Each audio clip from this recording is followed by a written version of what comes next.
So we're back and we're going to talk about our spiritual house cleaning.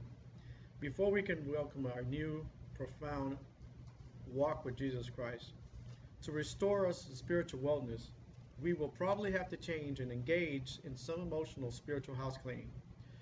We need to ask God to help us to identify and to give up all the objective agents and behaviors that we have used to meet our deepest cravings and desires.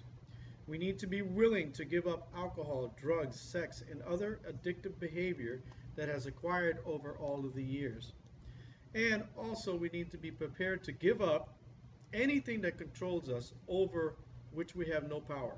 We need to give up those things that are behaviors that have got us in the pedestal of the meism, and we need to be placing our God in there instead of having the smaller gods that we have created in our own minds. Then we need to rise up over the God of our intellect and reason. In other words, we must quit worshiping God in our mind only and begin to worship Him in our heart and spirit. So we need to renounce our tendency to play God, and we need to admit that we are not God, and that we must never again give in to that temptation to become God. Okay? That's how the devil fell. And if we do, we'll be back into our own ways. We will think that we are in control, and in reality, we are totally out of control. And we have come to right back to the old addictive behaviors.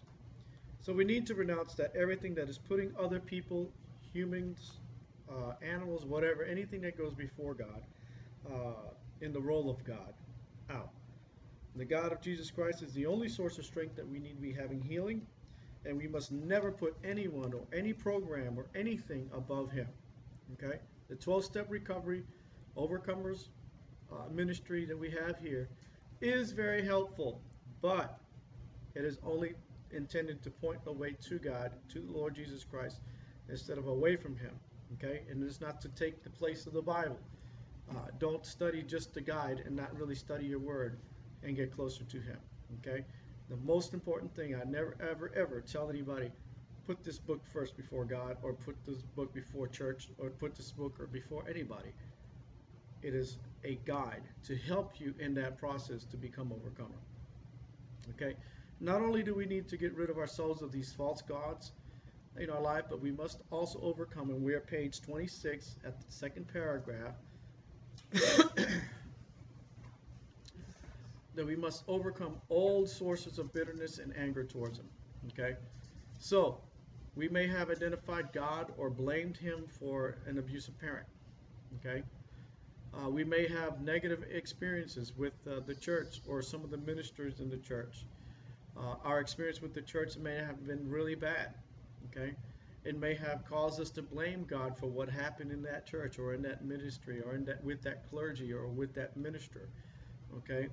We may have struggled in the sense that God has failed us and has allowed us to fall into the pit of addiction. God has not failed us, and He has not allowed anything. Everything has to do with will. Whose will is the person who chooses. Choose this day whom you're going to serve. You and I have chosen those paths that we've taken. Okay? So, we also may be angry at God, who is about anything that has happened to us in the past, any type of painful experiences, and we've talked about that in the past already. We are the people who want instant answers, like a microwave minute. I send my prayer to God, and I need my answer now. Well, guess what? God says, wait. Sometimes He says yes, and sometimes He says no. But most of the time He says, just wait and let me be God. You cannot be God for Him. Okay? And lastly, the dedication to a life of recovery. As we commit ourselves to a lifetime of recovery, we're at the last paragraph on the bottom of page 26. Okay?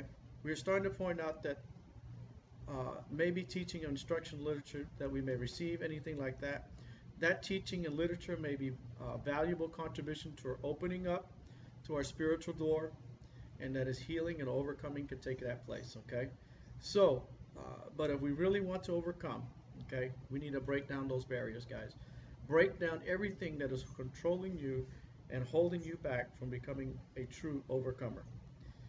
John 8:36 says this, if the Son have set you free, then you shall be really, really free. Okay? Whom the Son has set you free, you shall be free indeed, translation that I know of. Okay? And so when the Spirit is free, okay, so the whole body and mind and soul and spirit shall be free. If you allow God to do that. If the Son has done that for you, then you can become an overcomer. Okay? So the only thing we have to do is reach out to that saving power of Jesus Christ. Okay? He can allow you, He can hold you, He can uphold you. Just make sure that you hold on to His hand and not let go. Sometimes we let go of the hand of God, and we cannot let God be God in our lives because our pride, our ego, our intellect, our emotions get a hold of us, and we don't let God be God. And that's sad. But there is hope. If the Son has set you free, you are free indeed. God bless you.